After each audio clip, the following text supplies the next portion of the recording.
Hello and welcome back to On to the Next Thing. I'm your host, Michael, and today we got some bullshit to talk about. But before we go to the bullshit, we got to get to the bird news. So let's go to bird news. Top bird news apparently of the week is there's news about the terror bird and a caiman. And it turns out I didn't really even need to read these headlines read these stories any deeper than the headlines. Because the three headlines put together plus the context gave me a good idea what the story's about. Here are the headlines. Teeth mark suggests terror bird was killed by reptile 13 million years ago. Terror bird may have been killed by even bigger creature 13 million years ago, bite marks suggest. And then finally, ancient caiman may have preyed on another apex predator, the giant terror bird. So you put all those together, it looks like in paleontology news, the giant flightless terror bird, which is a large carnivorous bird, is like 7 feet tall and just stood on two legs and it couldn't fly and it would eat mammals and shit. Sounds like one that they have fossils of was killed by an ancient caiman 13 million years ago. And you might be asking, what's a caiman? Because you're not as into paleontological history as me. Well, caimans are still around today. They're like the little crocodiles in South America. And crocodiles haven't changed in like 300 million years. So they were the same thing 13 million years ago, and they fucking totally chomped that terror bird.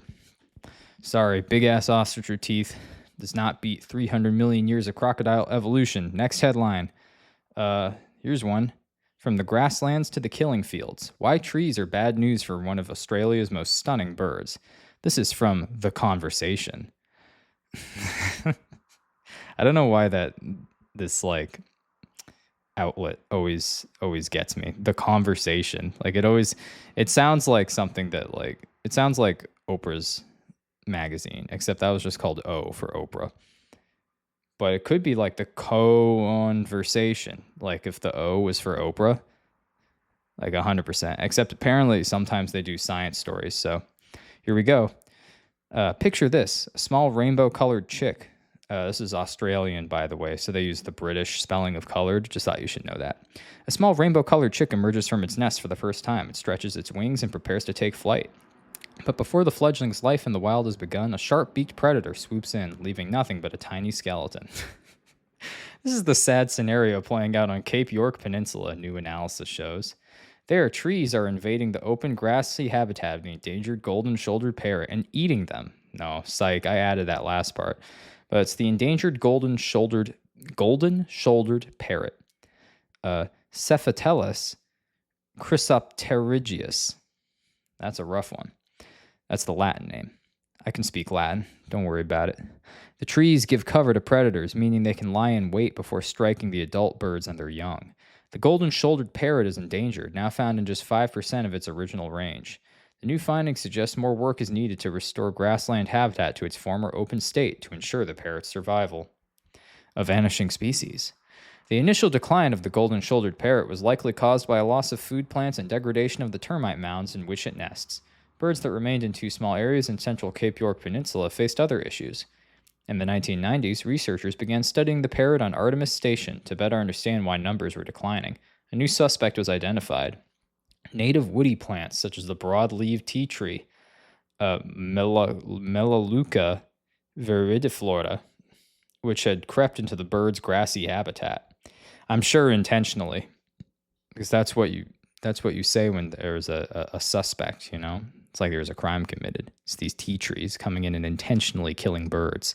The change was largely due to overgrazing, which reduced fuel loads. Oh, it's the fucking cows again. Okay, so it's not the tea trees. They actually aren't the suspect. It's the cattle ranchers, but there's a big lobby for that in Australia, so whatever. This allowed the woodland trees to overtake the grasslands. But exactly how are these trees affecting the survival of the golden-shouldered parrot?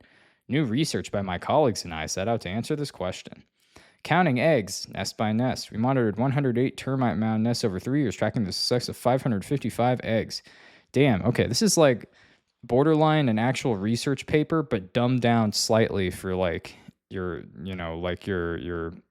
aunt and uncle who have college degrees and like live in a nice house because they're like professors somewhere, but they're not bird professors. So they can read advanced stuff, but not like ornithology research level papers. So then they read an article out of The Conversation so they can still get the Latin names and say the Latin names because they love Latin, but then it's just a little bit dumbed down so the regular people can read it. Anyway, this is like a whole methods section. Counted number of trees around the nests. Okay, so they visited each nest. They checked 555 eggs. They also counted the number of trees around the nests and recorded signs of interference from predators. And they visited each nest every few days to record whether chicks successfully fledged or died. So basically just seeing how many trees are around nests that failed and how many trees are around nests that didn't fail. It's pretty good science right there. So what did we find? The proportion of nests that produced a fledgling from every egg decreased in proportion to the number of trees around the nest. The percentage of eggs, chicks, and adults that were killed or disappeared from a nest also increased in line with tree numbers. That's because the trees kill the birds. No, that's because the trees bring different predators and places for them to hide. We suspected reptiles were the main predators. This was due to scratches on the nests and disappearances of eggs without any other signs of damage. While the exact species of reptile predator is hard to pinpoint, we know tree snake numbers increase as the woodlands encroach. I think tree snake is a good guess, considering all you've been talking about are these damn trees. However, of all predators, we found butcher bird numbers increased most strongly as the trees crept in. Butcher birds tear prey apart with their strong hooked beaks. Damn. Trees close to the nest give butcher birds cover, enabling them to wait for adults or their young to emerge. Tragically, we found skulls of chicks pierced by the butcher bird's sharp bills. In one case, the shredded flesh of a bird was wedged atop a termite mound. Oh my god. Damn, this is reminding me of my summer on the beach. God damn it. It's a story for another podcast. Parrots successfully fledged from just over half of the 555 eggs we monitored. Wait, okay, that wasn't a sentence. Parrots successfully fledged from just over half of the 555 eggs we monitored. In the most dense woodlands, the number of birds that successfully fledged was just 1/3 of the rate needed to maintain the golden-shouldered parrot's population. Adult birds were lost from 1/3 of the nests we studied. This is especially troubling. Modeling from similar tropical birds shows that this rate of adult deaths can push a species towards extinction. Damn. Restoring the parrot's grassland home. The world's grassland habitats are under threat. This has devastating consequences for species that depend on them, including the golden-shouldered parrot. Our findings show Cape York's grassland should be maintained and restored to ensure the survival of the golden-shouldered parrot. Much work is needed to ensure the species avoids the fate of its close relative, the paradise parrot, which is presumed extinct. Work is already underway. Golden-shouldered parrot habitat in national parks and on indigenous-owned land has been destocked and more traditional indigenous fire regimes reinstated.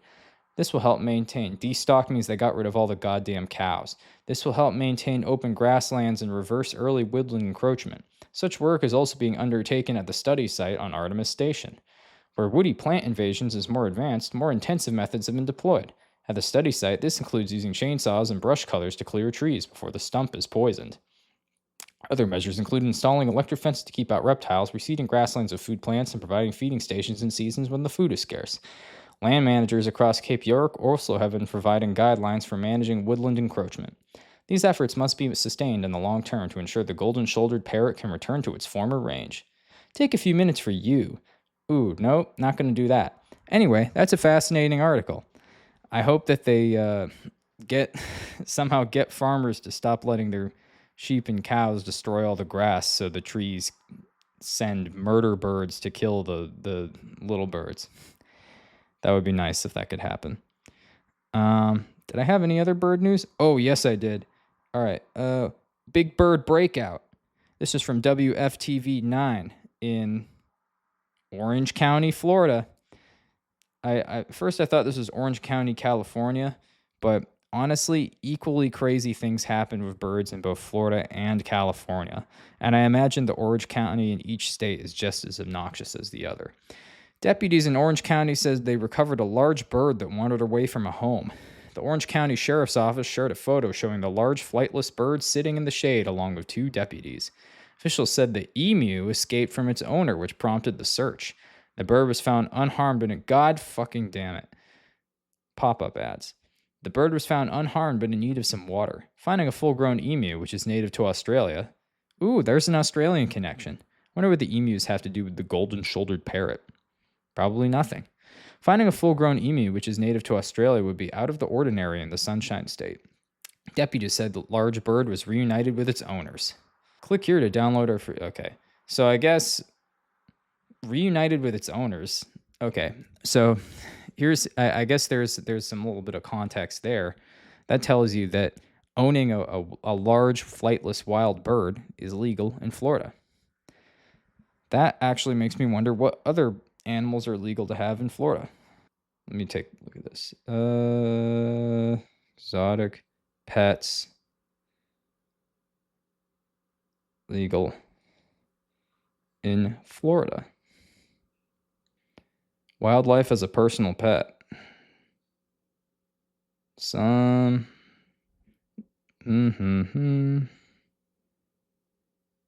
I guess there's several types of permits. Class 1 wildlife. Class 2. I guess they have different classes and stuff. Venomous reptiles. Wow. Raccoon, skunk, kinkajou, marmoset. Okay. Class 2. Class 3. Yeah. Okay, class 3 includes a zebra. So that's fucking crazy. I guess I wonder what class emu is in. I'd say that since it's just a big bird that it's just going to eat and shit a lot, I imagine that that's probably a class 3. But it could be a class 2 because of the size. But then again, zebra. Like I thought it was going to say like, oh, zebra rat or something. Like, ooh, zebra squirrel.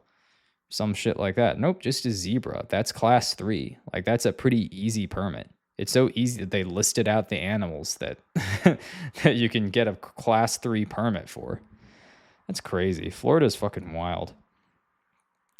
Anyway, all right, what do I have for some recommendations?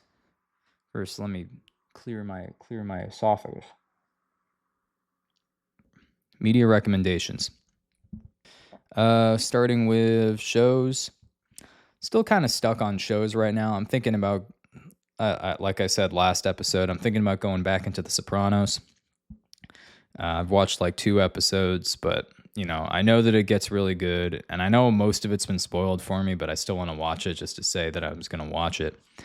I've been watching some Parks and Rec again, and Parks and Rec, I've talked about it before. It's a very good, chill show where it's sort of like, it's sort of low stakes in the way that something like other mockumentaries, like, well, I guess The Office is the biggest one, of course. You know, any mockumentary compares itself to The Office, but kind of similar in like the goofiness and small town bumpkin low stakes of like Trailer Park Boys, except instead of it being like in a trailer park, it's basically just like in the town that a trailer park would be in, you know.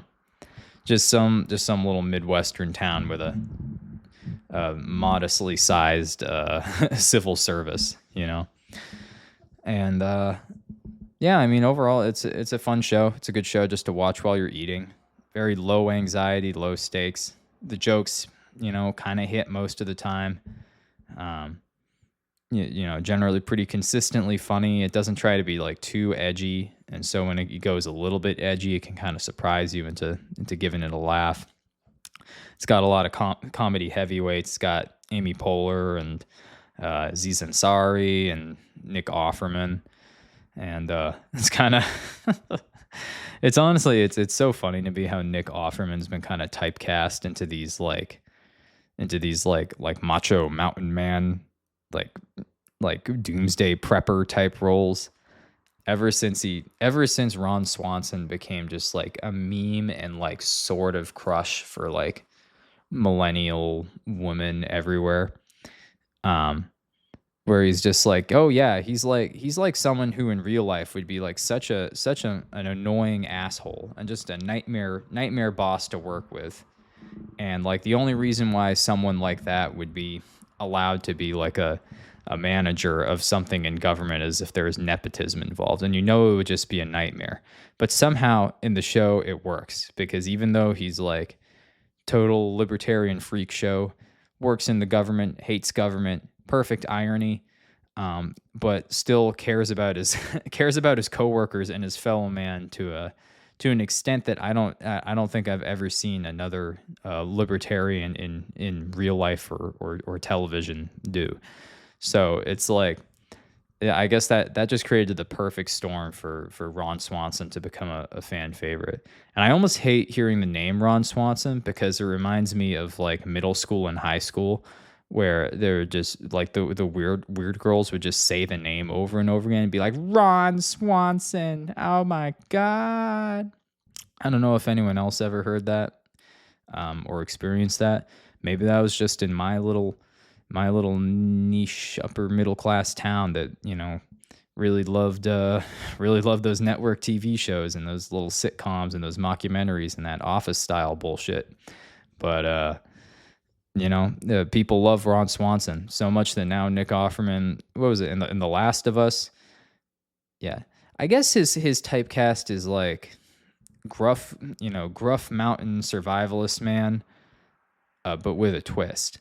Because in Parks and Rec, it was that, he actually, he has a soft spot for his coworkers and for like, people in general, even though technically if any of his policies would be enacted, it would just be a nightmare with mass casualties and food crises and everything else.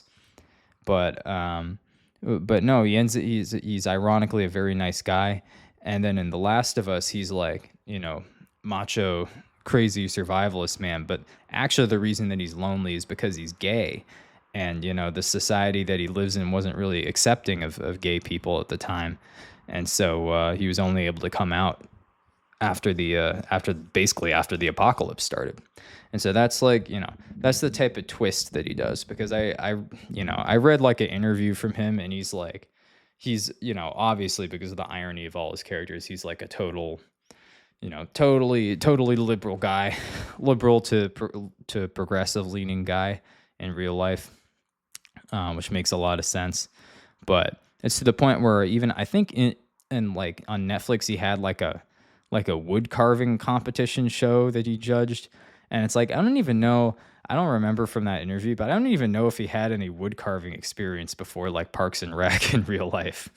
Like it's possible that this guy who otherwise just like, went to like Juilliard and went to like acting school, just totally had to just become like a macho guy in all his public appearances. He has to be a macho guy with a heart of gold in every public appearance for the rest of his days, all because of one perfect role that certain subset of obsessive fans loved. But yeah, I digress. Fun show. It's I've heard that it's like in the anxiety community, apparently it's a comfort show for a lot of people, because it's just kind of like chill, mundane conflicts. It's never anything too crazy. It's just a goofy, silly version of like small town problems. And so it's like, yeah, it's like small town problems, but without the horrible opioid epidemic. And so it's just like average, like references to stuff where it's like, oh, homeless people left trash all over the playground. Oops, we should turn this park into a carnival. And it's like, shut up, you're too idealistic. Everyone hates the government. And Amy Poehler's like, oh no, I don't hate the government. And then usually something gets resolved. And then there's like a side plot where Aziz Ansari tries to like become taller or start a business or something. And then Nick Offerman's there, and he scowls at people. And Audrey Plaza is there, and she's also scowling at people, but in a funny, cute way, I guess. And then Chris Pratt is also there, and it's his first role ever. And once again, that's the role he got typecasted into for the rest of time. Just big, goofy, dumb guy who kind of saves the day. Except he started to take that role like seriously. Like he became like a goofy, dumb looking guy who happens to like do like serious stuff. And so that's his role in other movies, where it's like he's a little bit of a comedian, but he wants to be like a real badass too, which is, I mean, I don't know. I kind of hate it because now he's in everything, but whatever. Just if you can take your typecast and twist it into whatever you want, then all the power to you, I guess, Chris Pratt. Although I heard he was kind of weird in the religious and politics sense, but that's neither here nor there. Anyway, recommend the show. It's the comfort show if you're constantly having panic attacks. Just watch some Parks and Rec. I'm sure it's cheaper than therapy, and I'm sure everything will be fine. Anyway, yeah, not watching a lot of other shows right now. Movies. I haven't watched a movie in a while either. What's going on? I gotta get back on my. I gotta get back into Shudder. Because I have a Shudder account that I'm trying to close it out because it keeps costing me money every month. And MGM got, or not MGM, or is it MGM? No, MGM is the fucking casino. WMG, I don't remember. It's whichever one owns Shudder. AMC, I think, actually. And so it's like whoever owns Shudder got sued basically, and it was like a class action lawsuit because people were getting like overcharged and stuff, and like were getting like stuff taken away. And so it's still like, yeah, it's still, they keep increasing the price on you. And the first time I signed up for Shudder, it was because, I like horror movies, and I wanted to just have access to ones that weren't on other streaming services that I had already. So I went to Shudder, and I accidentally got a fucking year subscription, which cost me like $80. And so I was like, well, I guess I have to keep it for the whole goddamn year. And it's probably been one of my biggest wastes of money over the past 3 years, because every once in a while I remember I have it and I'll binge watch a bunch of horror movies, and then and then I'll just kind of forget about it again because I'm like, horror movies are fucking boring sometimes. Like eventually that shit gets boring, and it's like, oh my God, like, I already had the payoff from the other movie. I don't really want to watch the preamble and the shitty characters in the beginning of the next movie. And so it's like, it runs out of gas real fast. But I need to watch all of the saved movies there so I can actually just cancel that subscription and then watch regular people movies instead of horror movies from 40 years ago. Oh, right. You know what? Horror movies from 40 years ago. I watched the original 1980 film Alligator, which is about literally about the urban legend, like the classic urban legend where it's an alligator gets flushed into the sewer system in New York or something, and then it grows gigantic and then eats a bunch of people and goes on a rampage in the town. And you know what? Honestly, I have to recommend that movie. I know I've kind of been recommending everything, but I have limited vocal endurance, so I'm only going to talk about shit that I recommend or about shit that I really hate. Stuff that's mediocre, forget about it. No one cares. Who cares if it's mediocre? But Alligator is fucking fun. There's a constant bit about the main character having male pattern baldness, and he's really sensitive about it, and it doesn't get resolved, and there's no real punchline to the bit where he's just constantly talking about being bald. It's just various characters, like men, women are like, hey, having a stressful time at work, and he's like, oh, it's a condition. and I feel like maybe it was just the actor wanted to point that out because the actor is like an older guy who had male pattern baldness, and then he ends up like his love interest is a woman who's like 20 something years younger than him or something like that. So it's just like this gruff, balding, like alcoholic cop, and then like this young, like brilliant grad student who's a herpetologist, and like, which is the study of reptiles. And so that's why she's there to help find the alligator and like figure out where it's gonna go, even though that doesn't really have anything to do. Like, what herpetologist knows about the behavior of alligators in a sewer? Like, that doesn't exist. That type of behavior doesn't exist. So it doesn't. Anyway, the point is, it doesn't need to make sense. It's just after the first half hour where it's tedious and boring, you get to some great kills. You get to see some wacky looking special effects with a giant rubber machine. Like kind of like Jaws, like how Jaws had the big robot shark. Now they have a big robot alligator. It's great. And it's like, that's not even a spoiler, because what the fuck do you think is going to happen in a movie called Alligator, where the summary is literally there's an alligator? That's it. Okay? No spoilers. Can't knock me for that. But yeah, good movie. Definitely watch it. And when I say it's like, oh, it's good after the first 30 minutes, that's all like low to mid budget horror movies. Like it's just there, just you just set up the characters and like it's just setting up the characters and having them have some like bullshit character conflict and just to like fill out time. And like sometimes they'll even have like a thing where the character set up something in the beginning and then it comes full circle and has something to do with the end of the movie. As far as I know, Alligator doesn't have that, but you know, if you watch it on your own, maybe you'll find a detail that I missed, and then it'll all actually come full circle and make the movie more fun and more artsy or something. But yeah, that's all of those low to mid budget movies, especially all the ones you're gonna find on Shudder. Which I only recommend getting if you're really willing to just binge watch a bunch of horror movies over the course of a couple months, because they're really stagnating on getting new horror movies, and it's not worth having it for like multiple years like I have. Just saying. Don't recommend Shudder. Do recommend Alligator. Music.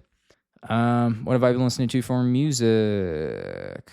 I started listening to Jurassic Shark again. They're kind of like they get kind of shoehorned into math rock because their third album, or really their second like full album, was more math rock, but they're kind of like almost like a folk punk type of band where the instrumentation sounds cool and the vocals are emotional, even though like the singer kind of can't sing for shit, but he does his best and it sounds interesting and it sounds really, emotional, and some of it's sad and some of it's like kind of pumps you up a little bit. They have a lot of good, it's good like road trip through the woods or through like the Midwest type of music, or like all along like the coast of Washington or something like that. Because it has like a real like earthy indie folk punk rock type of feel to it. But yeah, they're pretty good. I used to listen to them a ton, but I started listening to them again recently because I found one of their early EPs and the song Riverboat Gambling.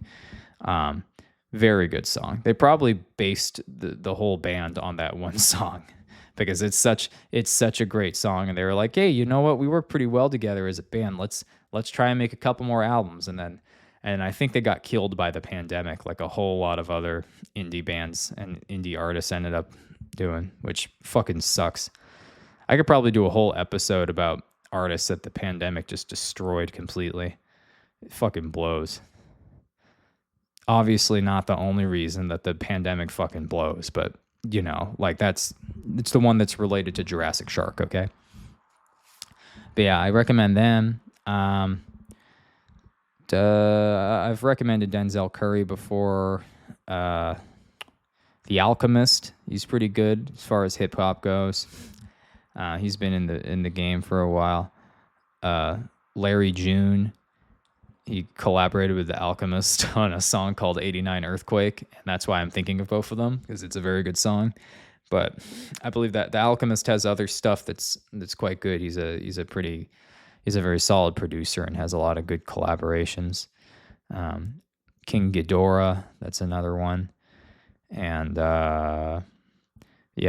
as far as metal, I've been listening to some Acid Bath recently.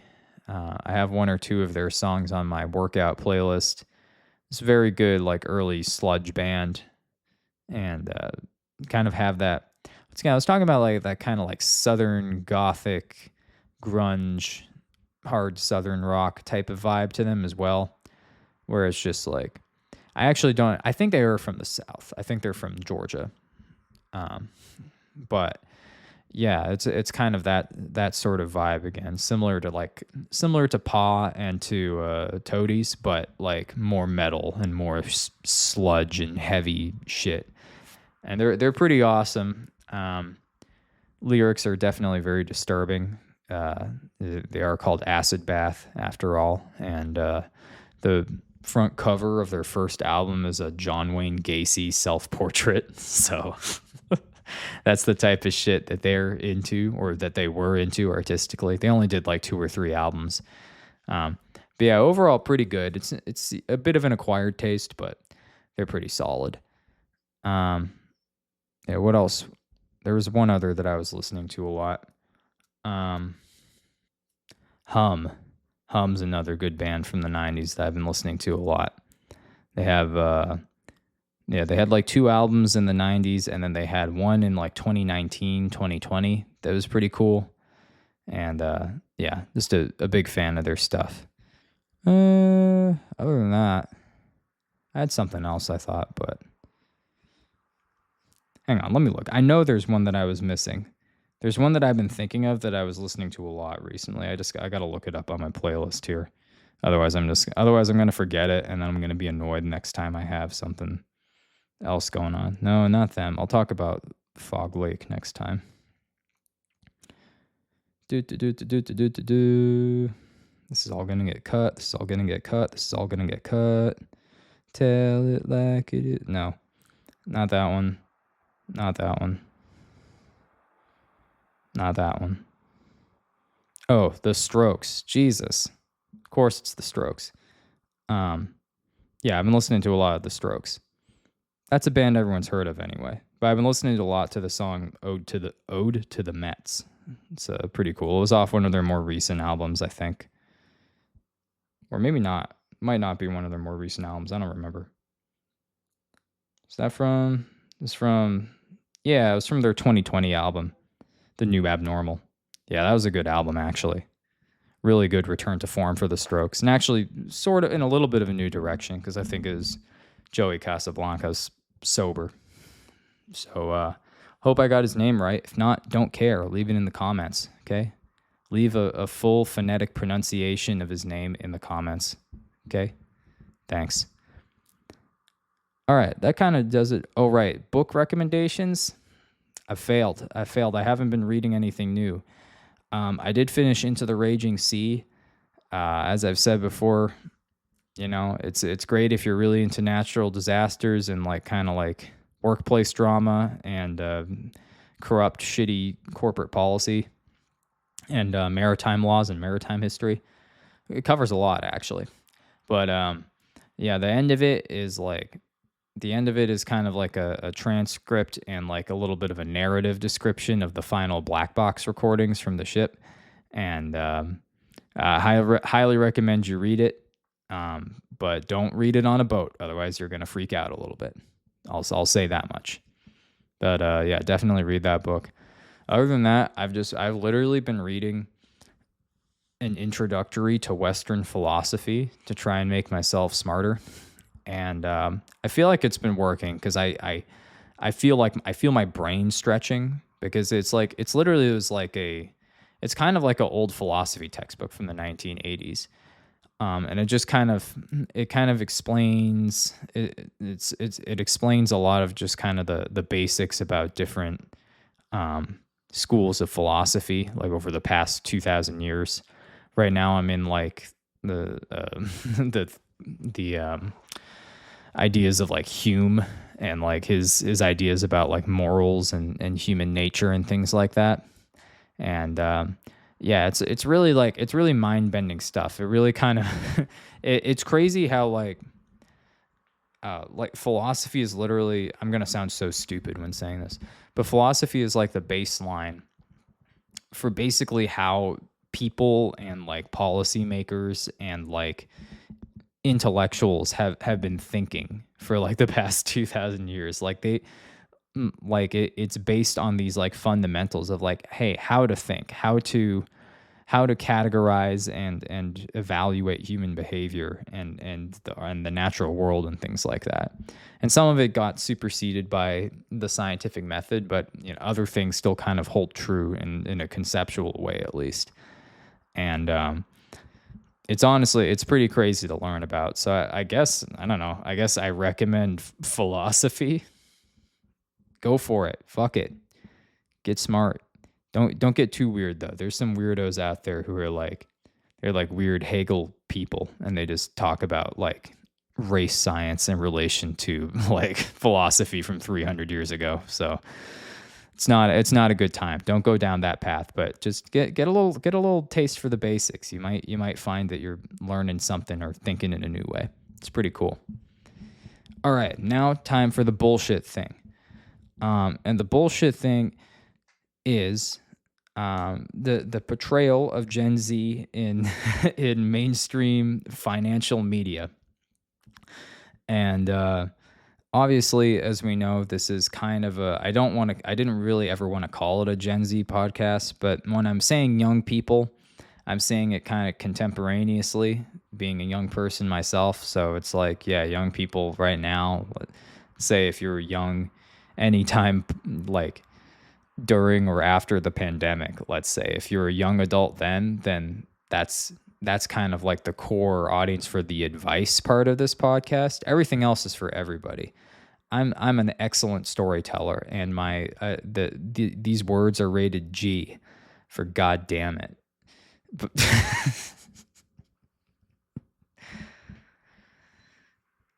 Cut. Yes, but the advice portion of this podcast is aimed towards people who are kind of, in their 20s, around the time that this podcast comes out, which of course, I didn't say it initially. Today's date, July 24th, 2025. So yeah, or think about that.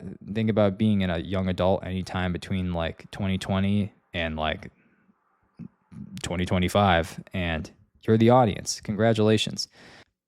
But I think that that basically means it's a Gen Z podcast, unfortunately, at least for a solid chunk of Gen Z and like really young millennials.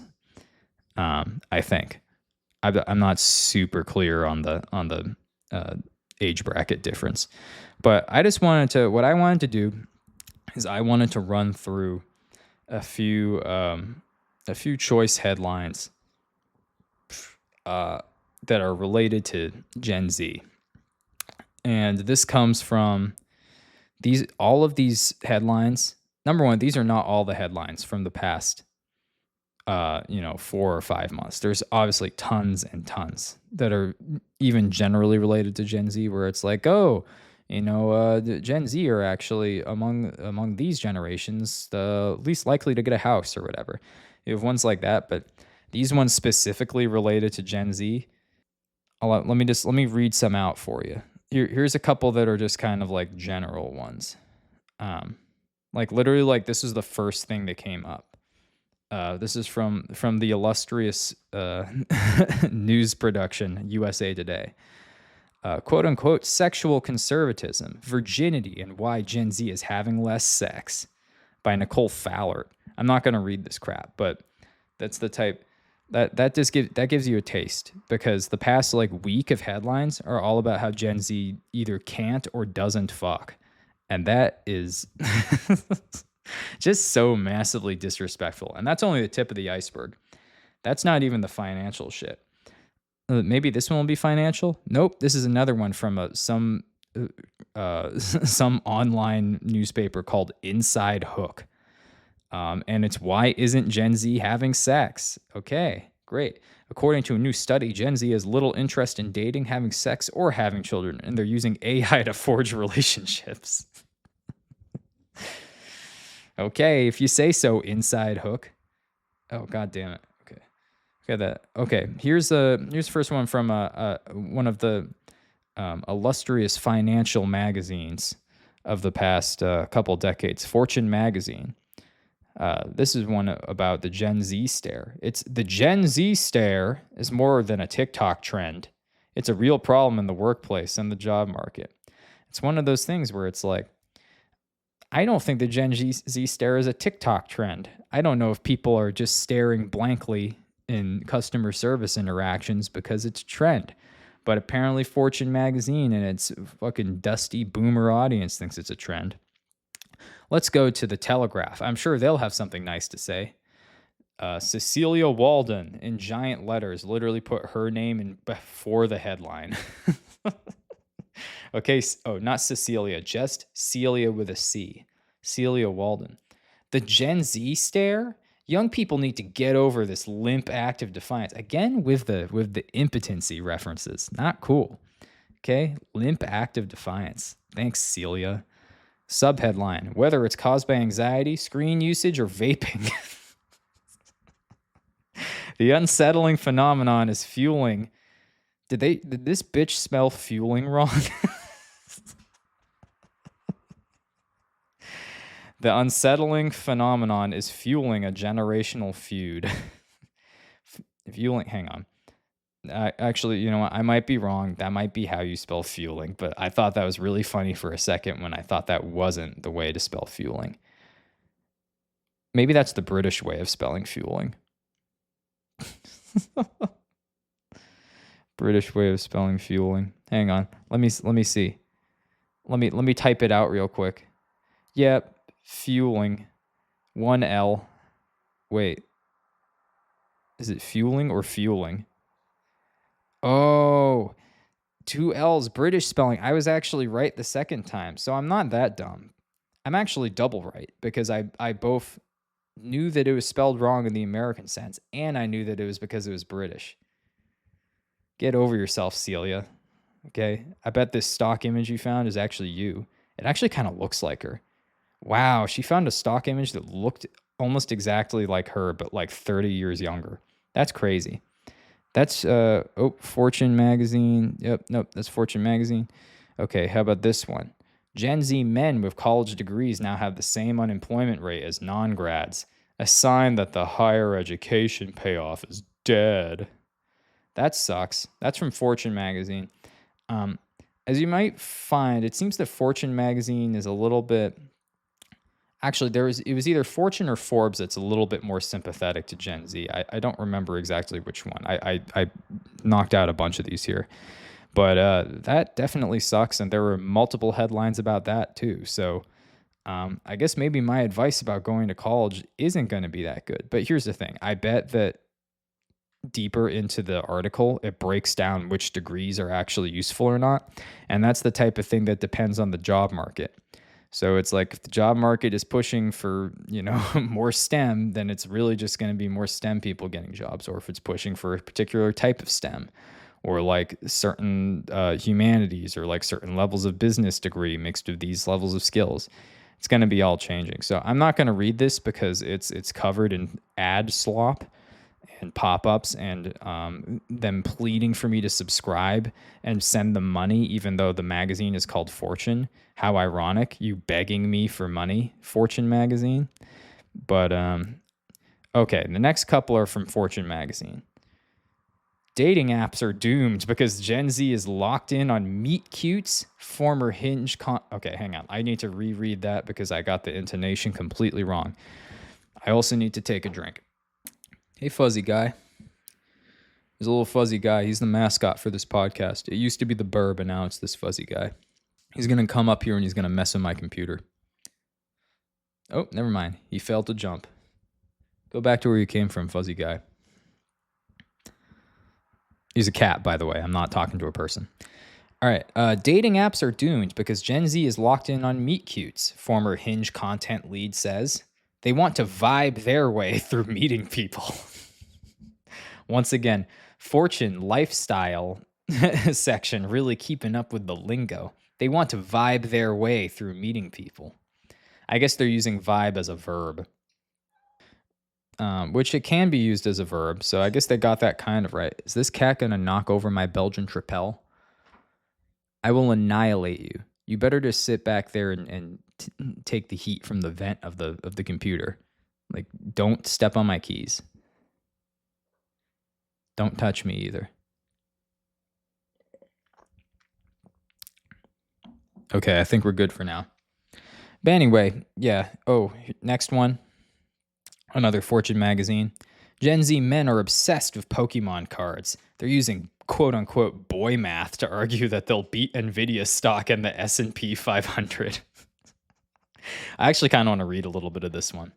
Pokemon and sports trading cards are outperforming the S&P 500 with upwards of 46% annual returns. Oh, so they are actually beating the stock market. Okay. They think they're using boy math. Oh, it is, except it's actually just because our economy is extremely volatile and collectible real objects in the real world actually can appreciate in value. Isn't that crazy? Gen Z and millennials are in agreement. Their obsession with Pokemon may never let up. Oh, rest of it's ad blocked, paywalled. Fuck you.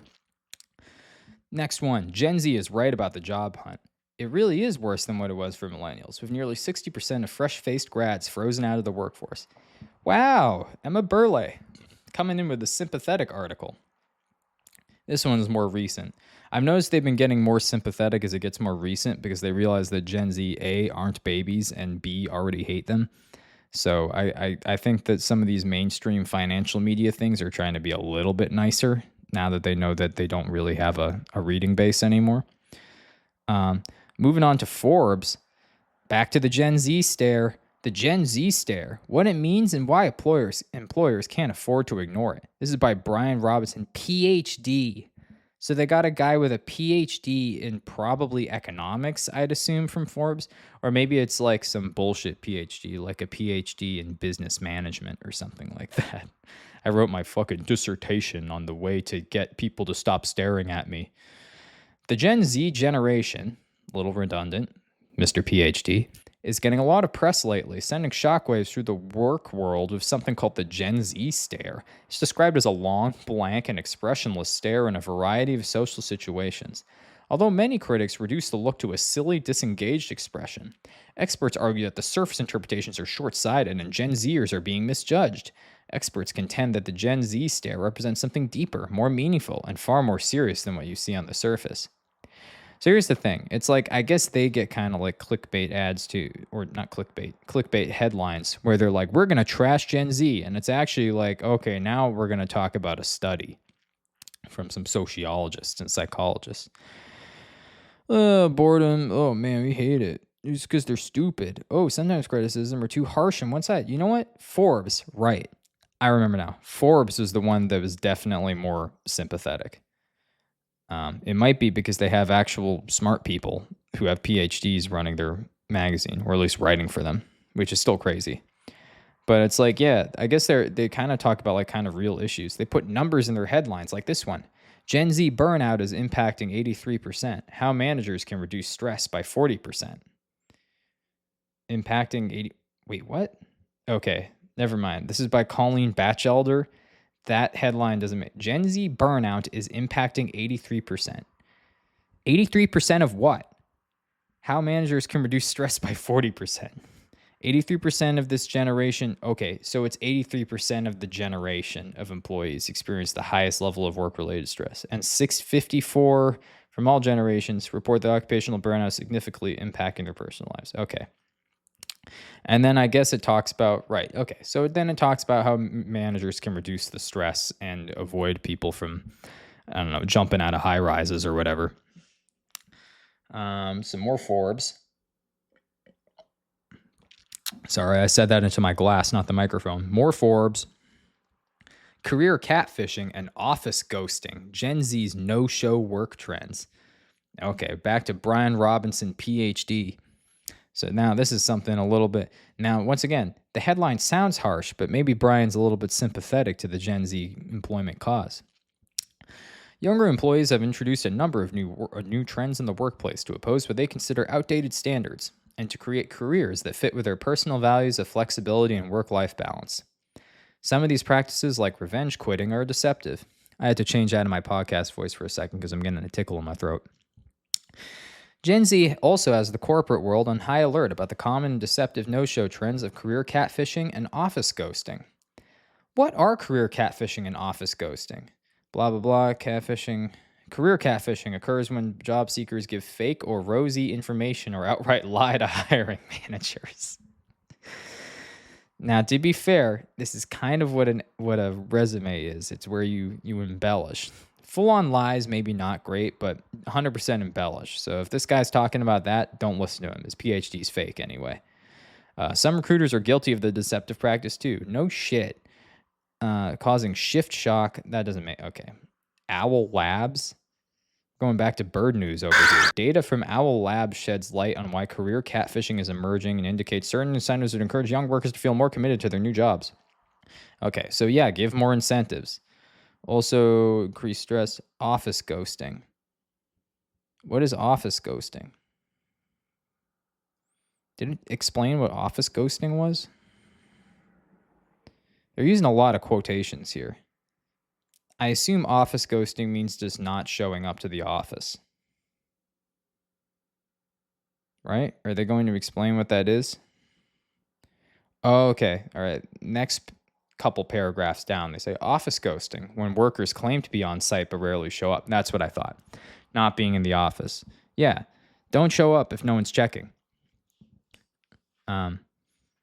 This is not, I guess this is not financial advice as a disclaimer, but if no one's checking, don't go. That's it. Forbes, once again, amazing. How to meet Gen Z employees on their own turf. Okay. So once again, Forbes kind of has a sympathetic but like really paternalistic view of Gen Z where they're like, here's how you can talk to these babies to make them normal people. And it's like, it's kind of trying to be nice. It's not saying like Gen Z is just too stupid and on their phones to do work. But it's like, it's still kind of condescending. Some of the stuff is kind of legitimately kind of praising of Gen Z. Like this one from Caroline Castrillon, which sounded kind of like a previous author's name, but I don't know. It's all Brian's and Caroline's and Carol's and Catherine's and whatever. How Gen Z is reshaping work through bold salary negotiation. So that's, that's pretty cool. They're saying like, wow, this is like, they're pushing for better salaries, even though they probably aren't going to get them because worker organization is at an all-time low, but that's fine. But here's one from Forbes that's a little less sympathetic. Once again by Brian Robinson, PhD. He's always worrying about us. Crashing out. Why experts worry about the disturbing Gen Z trend. Now, okay, this first paragraph is one I really wanted to read. Work anxiety is on the rise and emotions are running high in the office. In case you haven't heard, Gen Zers are quote-unquote crashing out. Slang circling TikTok that means having a sudden outburst, emotional breakdown, or freaking out. Crashing out is similar to other stress-related slang, hay hanging, that made the rounds in 2024, indicating work anxiety and emotional overwhelm. I guess you know what? I guess the man with the very real PhD has beat me again, because I guess he's got to be more up to date on the TikTok Gen Z trends than I am. I don't know. Maybe this guy got a PhD early. Maybe he's like 23 years old or something, and he just got a PhD in like 2 years or something like that. Graduated early. But yeah, it's like, on the surface, slang terms like crashing out seem innocent enough. Yeah, that seems really innocent, having a fucking freak out. Mental health experts view the crashing out trend as a disturbing... And once again, this whole thing where it's a trend. It's not a trend. It's just throwing a tantrum, which is what adults at all levels of life do all the time when they're pushed to their breaking point. And so it's this guy once again being like pretending to be sympathetic, but really being condescending, where it's like, it's not just internet slang. It's not just internet lingo from your kids on the TikToks. It's a real cry for help. And it's like, damn. And then he goes into like 17 paragraphs about burnout. That's all the Forbes ones are, right? And I had a smattering of other ones that I thought were fucking ridiculous as well. There's like 6 in a row about the stare. Everyone hates the stare. Oh, but first this one. Oh, right. Business Insider. Business Insider is the worst. They're legitimately like hateful. Make coworkers mysterious again. Gen Z won't stop oversharing to their coworkers about intimate personal details. It's a clear sign our workplace culture is shifting. And it's like when they do stuff like that, it's like, do you want Gen Z to be social at work or do you want to get the stare? Because stuff like this is how you get the stare. We just won't tell you anything. Or I guess the people, I don't even do the stare. Why am I defending the stare? No one I know does the stare. Most people are just like professional and it's fine. Like I've heard of anecdotes of people getting the stare when they're like ordering food at like a Taco Bell or something, and they're like, "Why is the cashier just staring at me?" And it's like it's because they work at a fucking Taco Bell. Okay, there's zero chance you are getting the Gen Z stare if there's a job that had involved any sort of human interaction or customer service or like projects needing to get done and deadlines. Like if it's a job with deadlines, there's zero chance you're getting the stare unless someone just completely forgot the deadline, in which case it's justified because it's a fucking oh shit look. All right. It's a thing that once again, everybody does. Everybody goes, oh shit. But like it's this shit, it's like oversharing. Now they're telling us too much about themselves. Remember that we don't like you. Don't tell us about yourself. Just be quiet and work, and then give us a yes sir whenever we tell you to do something. Don't stare at us. More Business Insider slop. Gen Z stare? Millennials? Your boomer... Okay, I can't even read this. Gen Z stare? Millennials? Your boomer trauma is showing. Thanks, Amanda Yen. I'm not even going to read any of these. It's all Business Insider garbage. Business Insider is by far the worst one. I've taught college students. The Gen Z stare is real, but I don't blame them. Oh, by Tim Paradise. Oh, as told to Tim Paradise.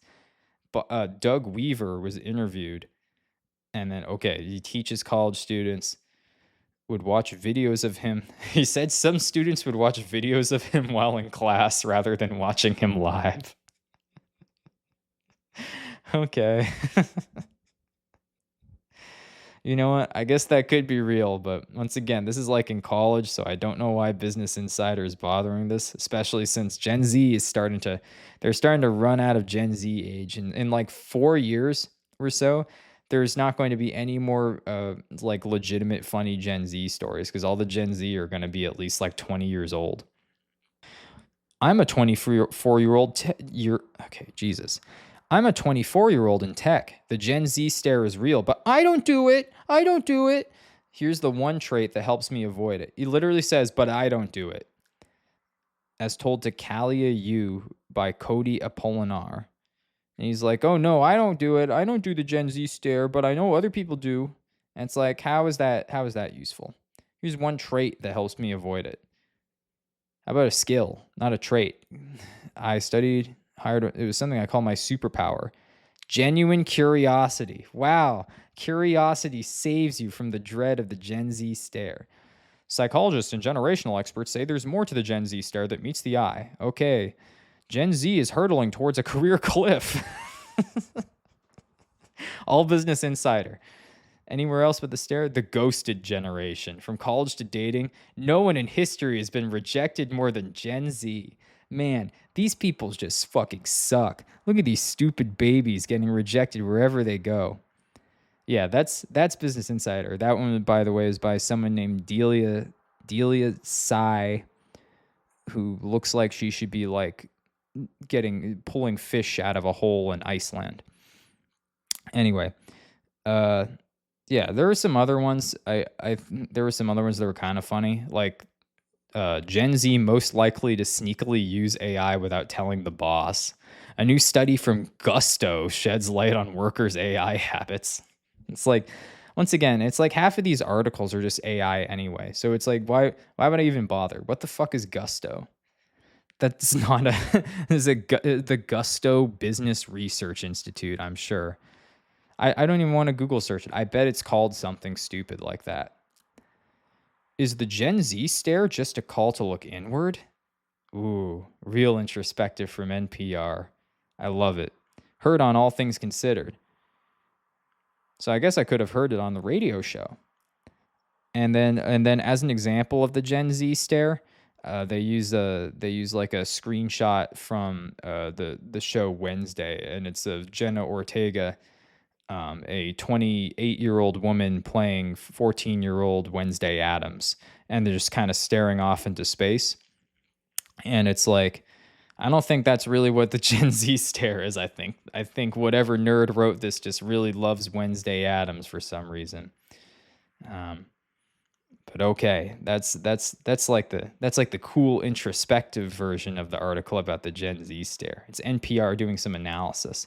And then finally, how do we cap it off? Yet another article that's real sad that Gen Z men with college degrees now have the same unemployment rate as non-grads. A sign that the higher education payoff is dead.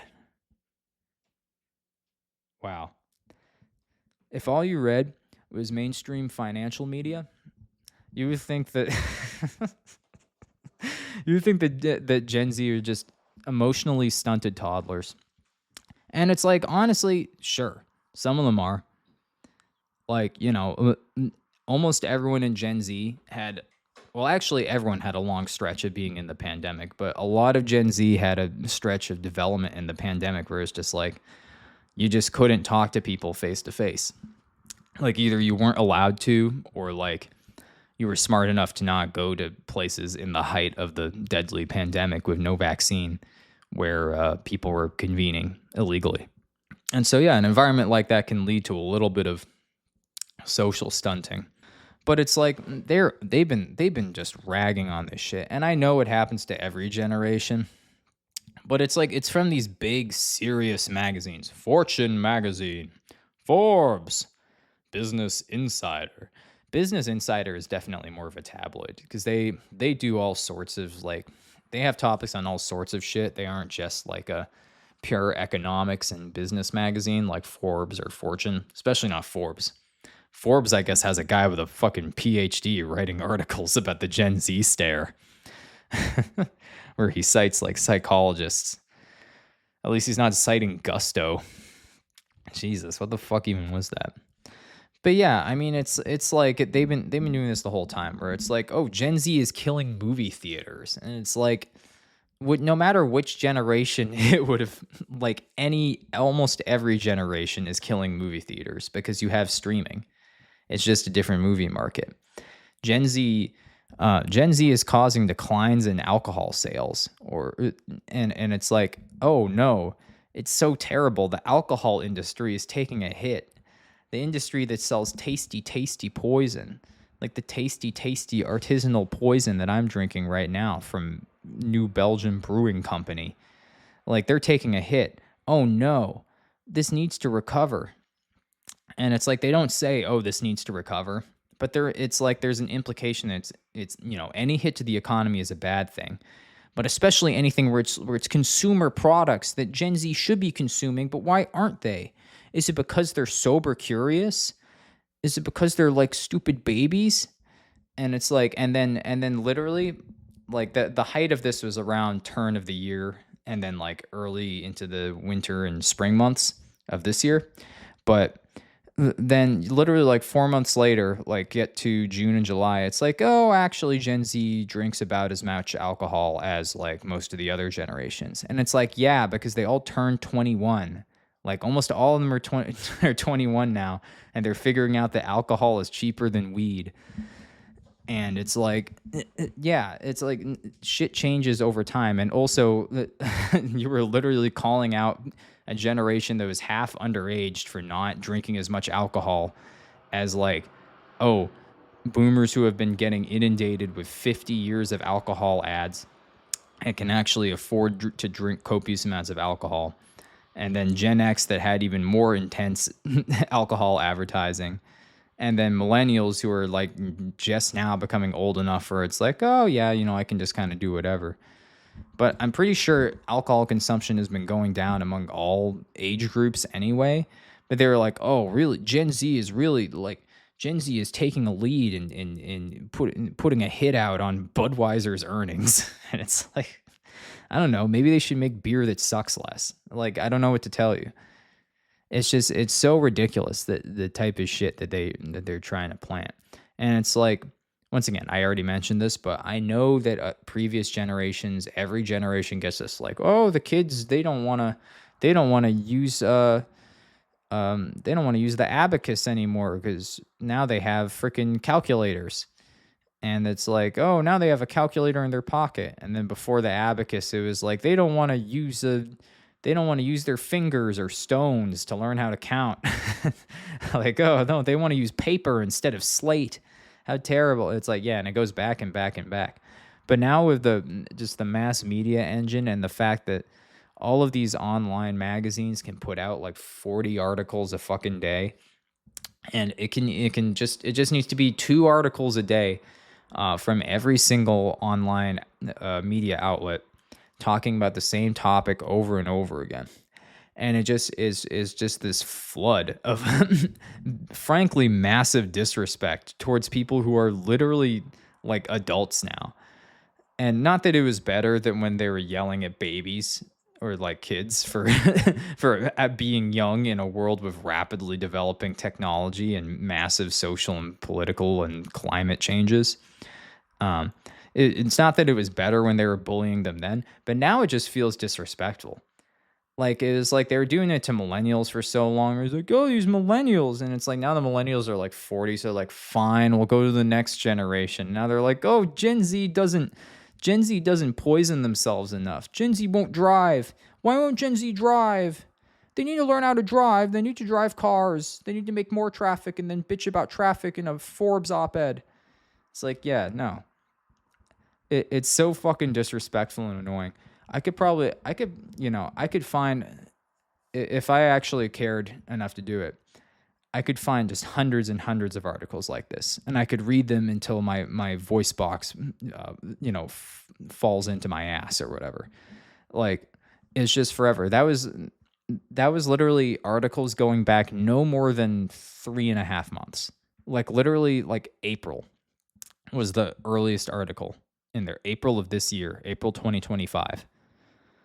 And I know that there are so many going back at least 2 years, possibly back even to like the pandemic. The pandemic was kind of when the 2019 into the pandemic was when the last gasp of millennial hate finally ended, because millennials finally just got old. But like pandemic onward, just a deluge of Gen Z irritation and just massive disrespect from these douchebags at fucking Business Insider.